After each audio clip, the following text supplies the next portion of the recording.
So we have read the external structure of the cell. Now we are going to read what is the internal structure of the cell. If we go through the cell, we will find here cell has an external covering, outermost covering. This is cell wall, number one. Then we have another covering. This one is cell wall. Then we have another covering known as a plasma membrane, second one. And third is the liquid which is enclosed by these membranes are known as a protoplasm. So first, what is cell wall?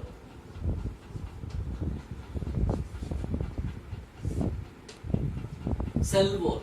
It is the outermost and found only in the plant cells. Not any other. It is found only in the plant cells and made up of cellulose as well as hemicellulose.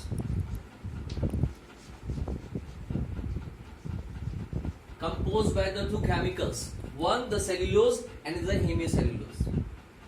It is a non-living. It's a non-living membrane and the function is protecting. Its major function is protect the cell. Second one helps exchange the materials.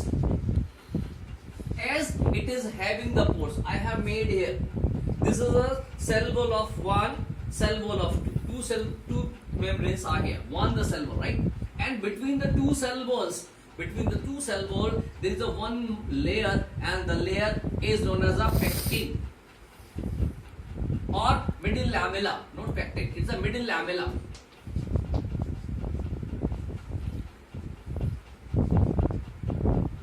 And this middle lamella is made by the chemical pectin. This layer has pores which help exchange the things, and these pores are known as a plasmodesmater. In cell wall has some pores which helps in the exchange of the materials, exchange of the things. These pores are known as a plasmodesmater. So the major role of the cell is only protection, exchange, and provide the shape.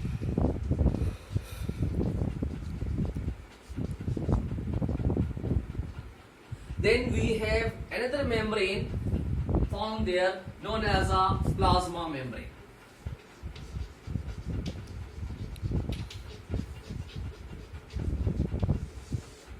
It's a very thin membrane and made by the substance known as a protein and lipid.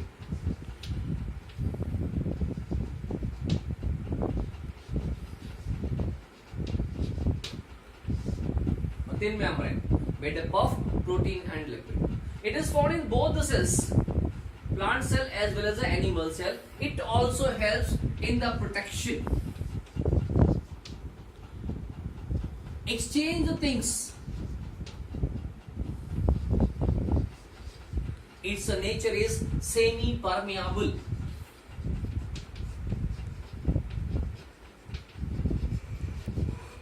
Or known as a selective permeable.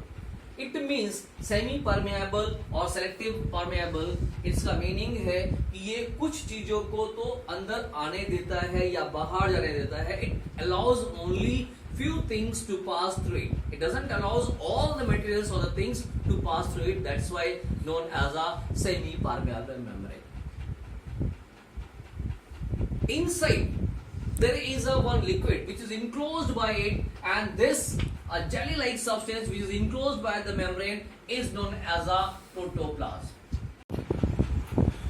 It's a jelly-like substance. What is a jelly-like substance? Which is a bright, chamkila, elastic in nature. And important thing is, it is a living matter of the cell, composed of many chemicals. What?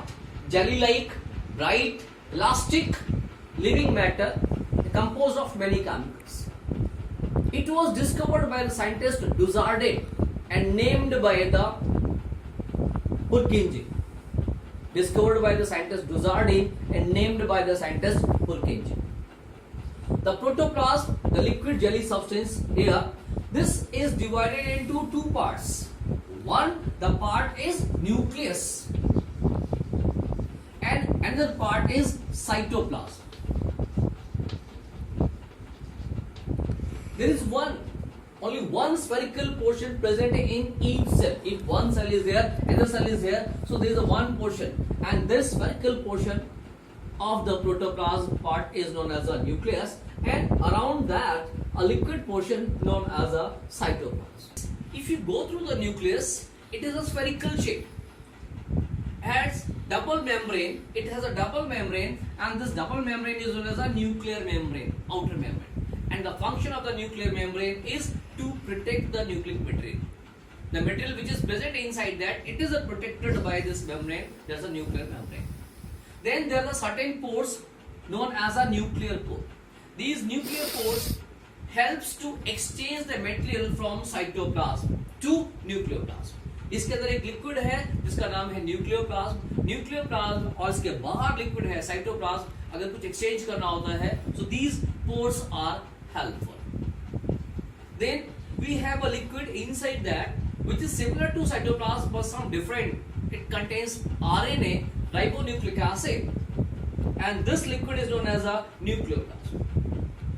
One more portion is there, again spherical dense portion is there. This is known as a nucleolus. It helps to formation of RNA, ribonucleic acid.